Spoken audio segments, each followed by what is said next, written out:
You're such an asshole. Strappy, it's going to be a long one. Readjust so my butt doesn't fall asleep. I'm getting a new chair, by the way, one of these days. Not going to be a super nice, but it's going to be better than this church chair I got. Where do we go? Cappy, I hope this email finds you well. Please keep the bracketed email anonymized. My name is... see, you guys can't keep one or two things bracketed, but then tell me your name, which is very unique, where you're from, which is also very unique, your very specific degrees. People will figure you out pretty soon. They'll triangulate you very quickly. You're a young man from a foreign country of a different, interesting combination of ethnicity there. I've not heard of that. In a suburb of a major U.S. city, graduated from a technology school with a bachelor's of science in economics, specializing in econometrics.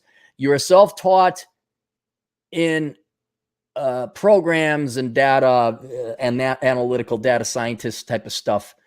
And you work for a fraud detection unit within a large company, which sounds cool as hell. I make $80,000 a year with a clear path to above $100,000 in the next year. I didn't know economics graduates could earn 6 figures. I thought it was against the law. I thought they all had to become TAs. I'm kidding. The only way you have to get a doctor in economics, then you might make $80,000. But you switched to IT. Look at that. There's a lesson there. There's an economics lesson for all you economics majors there.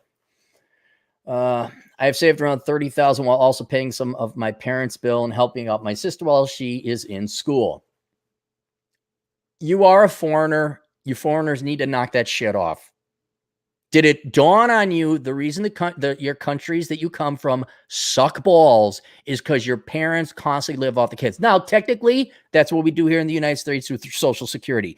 But if you're here, and so are they, they're getting Social Security. Your parents should have had you. If they couldn't afford you, it need to turn you into a slave. And then we're going to find out about your sister where it's like, what? I wouldn't pay her a dime. My question is concerning reformulating beliefs and evaluating yourself correctly. I used to be fat, like really fat. I have worked out consistently for the past year and lost close to 50 pounds and going until the abs come in fully. The first 4 have shown up. There you go. That's good. But my inner insecure fat guy is still running around in my head. Yes, he's been there the majority of your life. He will be there with you in some capacity or another for the rest of your life. You may not listen to him as much, but he's part of you. And right now, the majority of you, your brain, here's a little, I think it's like every 7 years, every cell in your body replaces itself. So technically your brain replaces itself every 7 years. You are not the person you were 7 years ago. So if you just started working out, you're still like, that was a year ago. You're still 6/7 of who you were, like physically. I don't know if that's true. That's just something I heard. This belief affects my perception of myself when being intimate or when evaluating myself among other men. Simultaneously, I'm quite lost despite my so-called success. I'm asking what kind of process or philosophy I can employ to align myself with reality once again. Perhaps this issue expands self-confidence or self-esteem, both of which are overly abused phrases. Right. Correct. Because back in the day, not back in the day, today, it's just like, you're amazing the way you are. Have self-esteem because reasons. And you are talking about it from a real world practical sense that, well, okay, I actually did something of value, unlike every Gen Z and millennial out there. Now I've earned my self-esteem. Why isn't it coming? It's in part because you're not used to it. You haven't done this before in your life. Regardless of what this is called, I'd like to pay for an Aaron Clary original containing your wisdom on how to realign one's expectations and perceptions with reality. That's a good, deep philosophical question. The easy answer is don't worry, life will force you. It's whether so I don't really believe that it's like you'll adapt to reality. Like, for example, you got thin, and if you already got 4-pack, you're probably in pretty good shape, and you're also professional making money. Reality has already forced itself upon you in some certain regards. For example, no doubt you probably actually have had sex now. You have dated several girls. that phenomenon was not in your past. You didn't have that reality. I'm sure going to the gym and feeling better, feeling healthier, less stress on your heart, just better psychological health. That is a reality that's being introduced to you that you don't really have a say in. And these are good things because you've done good things. But it's whether to get your brain to believe it. And you're like, is this really, or you're just uncomfortable with this new reality. That's it. I say, well, what do you do for fun? Also, how tall are you? And do you participate in any martial arts? Booty boo, booty boo. Okay. And then you write 8 pages, man. I just need the questions answered, guys. Seems to me that I'm just being lazy and therefore overcompensating instead of tackling my perceived insecurities and outdated beliefs directly. Like you said, lazy people work twice as hard. It's not lazy. See, lazy people don't go to the gym and lose 50 pounds. Lazy people don't go and teach themselves programming languages to take their otherwise worthless economics degree and spin it into a data scientist degree. Lazy people don't make 80 grand a year as an IT guy. It's not lazy. Unless you've put absolutely no effort into it, well, then that's lazy. But I don't know why you would choose to be lazy in this one regard and not lazy in all the others. So I kind of have a hard time believing, oh, yeah, it's just lazy. It's like maybe you don't know where to take a first step. Maybe you've tried unknowingly, but there's been no success. And therefore you think because there's no success, you didn't try. I like a video response, perhaps a video on a more general topic. How our belief system affects the trajectory of our lives, how we can't outrun our beliefs, and how to recorrect our beliefs to align them with reality. For me, you are 5'10", and you're a certain weight. Your goal is that's a little thin, man. You sure? Okay, we're not identifying what his current rate is. You want to drop down to 155 pounds at 5'10"? I guess. I'm 5'9", and I'm $150, and I'm pretty. I haven't had this muscle on me in quite some time, so I don't know if I want to go more than that, or I don't know if I want to go less than this. I've been down to like 140, 145. Yet I look gaunt. I try to keep my mind and body active, became an autodidactic as a necessity. Dad was there, but didn't teach me anything. Hey, that's great, man. If dad started investing in their sons, I wouldn't have a job. So tell your dad, thank you for fucking up. I sincerely mean that. Once I entered my teens, I work out 5 to 6 times a week, primarily weightlifting with short runs, 1 to 2 miles. That's great. Bunch of tidbits on me. Oh, see, now I can't. These are some really interesting hobbies you got here, man. And I was like, well, you picked enough hobbies. Not only did you pick enough hobbies, you got some really interesting ones. You're a craftsman of sorts. So that's one thing. I can mention you've done ballroom dancing. So that's because a lot of people have done that. Okay. And here is where we find out. I have to mention this. Okay. Your sister did competitive horse riding, but your parents need help bailing out. And you're helping out your sister in nursing school, but you got to ride horses. Fuck that, and fuck her.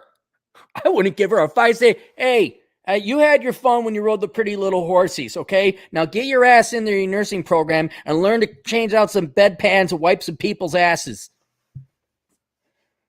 No, you had your fun. No, I'm not helping you out anymore. You got to ride hossies.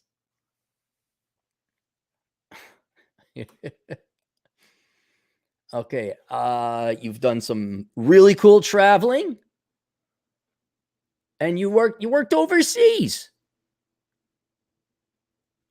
You don't really date, but you find foreign women more attractive than the American ones. That's not going to narrow you down. Who here likes the American women over the foreign ones? Crickets chirping. Who here likes the foreign ones over the Americans? All the hands go up. Well, we haven't narrowed them down any further, sir. Currently teaching myself several languages. You speak coming on 5 languages. All these other academic, super high IQ. Your IQ is in the 140 area. You play a musical instrument. Normally nowadays, normally due to the feeling of burnout, I've slowed down and taken up cooking. I've gotten good enough to a point where I'm starting to make my own signature dishes. I throw dinner parties to socialize and use my friends. Dude, you're like the most well-rounded bass guy I've ever had to come on this show. Holy shit. And you're 24. You've done more than most guys do in like 10 lifetimes. As for martial arts, I never participated in any legal fight clubs, but did some regular recreational Tyler Durden type interaction with neighborhood kids from time. Well, that's what kids do. That's not. Okay. I'm looking to essentially kill my inner beta, my inner fat guy. I just don't know how to go on reforming those beliefs. Could it be that I just need to find better hobbies? No, it is not, no, it's not your hobbies. All right. You've gone overkill with the hobbies, although you got to have a lot of fun and certainly be intellectually stimulated. So I'm not saying give up on that stuff. Nor am I saying there's like some opportunity cost. Like at 24, it's like, maybe I got to start looking for a girl. Maybe. But in the meantime, what you're doing is you're turning yourself into one hell of a man. I mean, you are one cool guy. Now, the party girls your age, they're not going to appreciate half this shit because you don't exist because you're not 6 feet tall. All right. You probably also have some foreign look to you because of half of your genetic ethnicity. So maybe they're going to poo-poo that as well, at least here in the United States. So I'm saying when you get older, you will not regret doing all of this stuff that you've done. And maybe there's a little bit of burnout, but you will have. You're the close. I'm not joking. You're the closest thing I've ever seen to the world's most interesting man, and you're 24. Maybe you could scale back a bit and balance. Maybe just have a little bit of downtime. But I don't know. I don't know why I would at a young age when you got that much energy and your brain's at almost its highest potential it's going to be right now or capacity. You are not wasting any time. So it is not because of the sheer volume of hobbies and activities you have done. I can guarantee you it is not. Well, maybe if I pick up balloon fight, ballooning, or maybe if I pick up, goat racing. No, that's not it. That's not it. This is definitely a psychology issue of which I can only speculate and guess. But what I'm going to recommend you do, not to make you spend more money, I'm going to have you contact Dr. Maloney over at histherapist.com. Okay. After we're done here, go talk to him because he might have an idea. Even though I don't believe in psychology as a profession, they do have to do some studies, and I'm sure he knows more about the human brain where it's like you've been used to this environment for so long that you can't just go and change your psychology because you worked out for a year and all of a sudden got jacked and took on all these hobbies. And he could tell you why and what causes that and kind of unlock the problem there for you, which therefore would paint a very clear solution, I'd imagine. But I'll tell you this, it is not, you don't need another hobby. And just being old myself, it's hard to give up who you were in the past because you can't. Not only from a physical sense, because you're the same cells you were mostly than a year ago. But your brain is what has kept you alive all this time. You've learned these rules and laws, and this is how you do, and this is how you act. This is your role. This is your capacity and function within society. That if you start making changes in yourself, and sometimes serious changes, especially as it pertains to attracting the opposite sex, the changes that are going to come, your body or your mind, rather, I should say, cannot adapt quickly enough to it. Like, for example, they talk about how the human mind has not been able to keep up with the technology. And so when we got cell phones, or smartphones rather, and social media, now the Gen Zers are all depressed and sad because they grew up on a phone. The brain has not adapted quickly enough through evolutionary terms to adapt to that. Same thing could be said of food. All right. The human body has not adapted quickly enough as fast as agricultural and farming techniques have increased the food supply to essentially make it unlimited, at least within the first, even the second world, where food is so cheap. We've advanced agronomy or agriculture that now we have 5 times the amount of calories. Yeah, but our bodies haven't adapted to that. It's only been about 125 years since we kind of got rid of hunger. That's kind of. So to ask your brain and your psychology and your entire psychological sentient being to then just adapt to these rather rapid changes. I know it took a while to lose the weight, but a year and you lost 50 pounds. That's pretty rapid. That's very fast. That's a big change. And so just like when you win the lottery or you can't understand that. That's too big of a change in too little time. Your brain would imagine if you won the lottery, it would take you at least, I'd imagine, a month to kind of learn the new way to come to grip with that.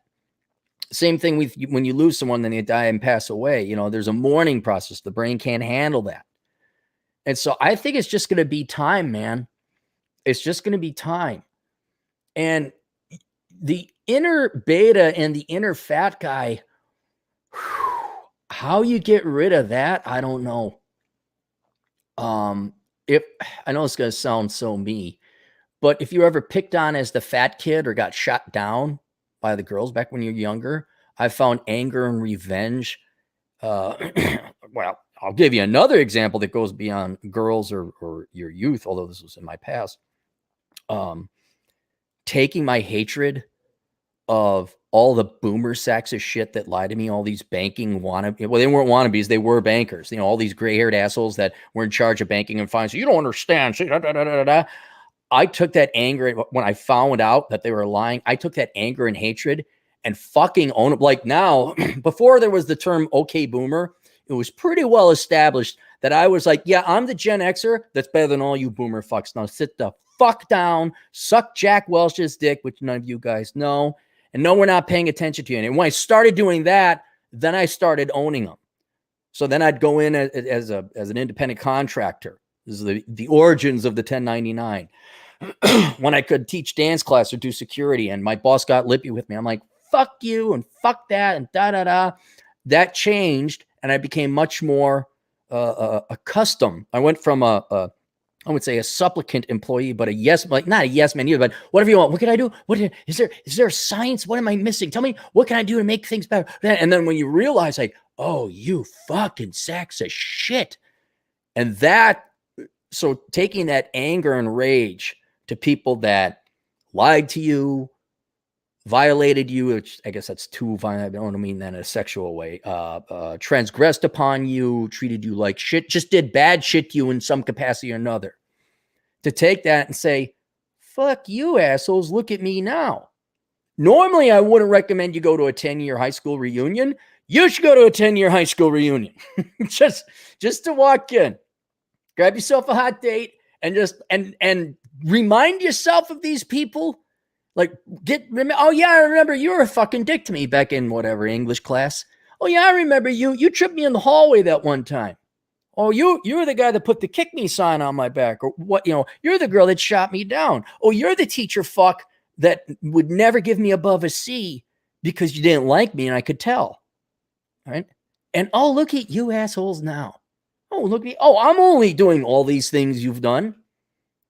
And so I think that would be maybe a little bit, but I don't know did you go to high school here in the United States? Do you even have a 10-year reunion? I don't think they're doing those anymore. Because I don't know who has high school reunions, because more or less everyone hated each other.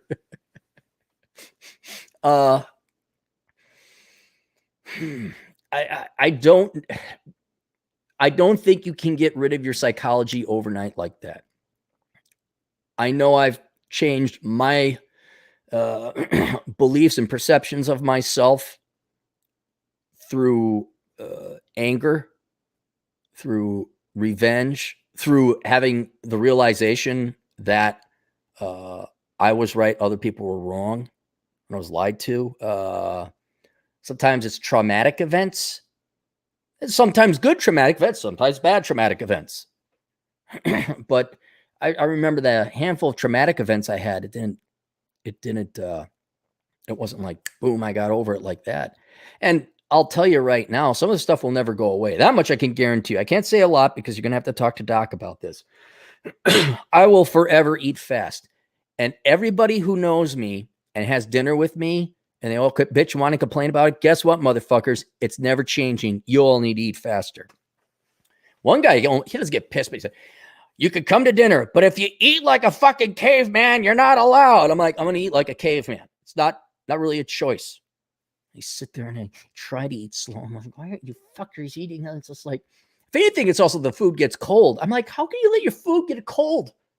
Look at this great food, man. What are you letting it get cold for? Especially at a restaurant. You can't say, hey, can you microwave this again? Because my friends were talking too much. They didn't want me to eat it. I had to like have, my jumbo. I had to have one piece of rice at a time to go there, lethargic, slothful pace. Oh my goodness. Is that what's happening? Oh, let me get a whole bite of sausage.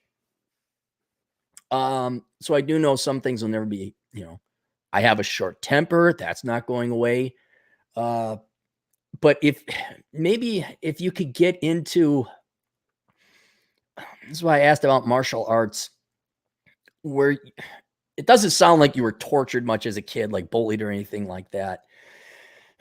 But if you got into a physical fight with a guy, sparring, not illegally, but you went to, and you just got the crap kicked out of you and beat the crap out of other people, that might accelerate it. But I don't know, man. It's just going to be time. It's just going to be time. I think that takes a while to build up that confidence. You do ballroom dancing, so you're okay with asking girls to dance. I presume you're okay with asking girls out.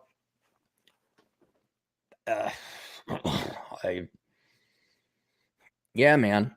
And it's not so much reformulating your beliefs. It's reforming how you feel about yourself. I mean, your beliefs are going to change because most of us are your beliefs come here, like frontal cortex. It's like, oh, the data has changed. Oh, I used to believe X, but then after there were like 4 famines in Soviet Russia, I've concluded Y, that i.e. communism doesn't work. I used to be a communist, but then I saw those dead people that, by the way, didn't die in war. They just died because you couldn't feed them.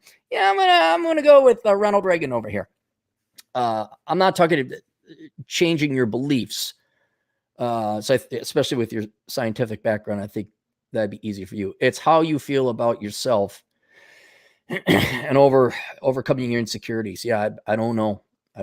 Time, get punched in the face. That'll be, in addition to joining the military, I always recommend that men go get punched in the face. Don't pay someone on the street to punch you in the face. I do mean going and joining martial arts. Talk to Doc. It's histherapist.com. And then try to remember, like, if you're the insecure fat kid, I mean, if you were picked on, which it would, in this one regard, it would help if you were picked on, because then you could take that energy like, oh, those fuckers, they're wrong. I could, and then you have confidence. But if no one treated you badly and no one really transgressed against you, I mean, oh, I was just a fat kid. And man, then that's an internal, you don't even have that external hate to draw upon and say, I'll show you, you motherfucker. Look at me.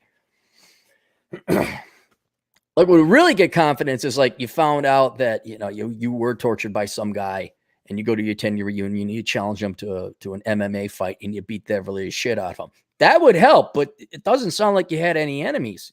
You're just probably the friendly fat guy that everybody liked. All right. Any super chats? We got one. Cyrus Y for 5 British pounds. Coming across pond next year, USA for road trip. We'll stop off and cook you a Persian barbecue feast and smoke cohibas. Thanks for everything. Truth. Well, wait a minute. Cyrus, are you from Iran?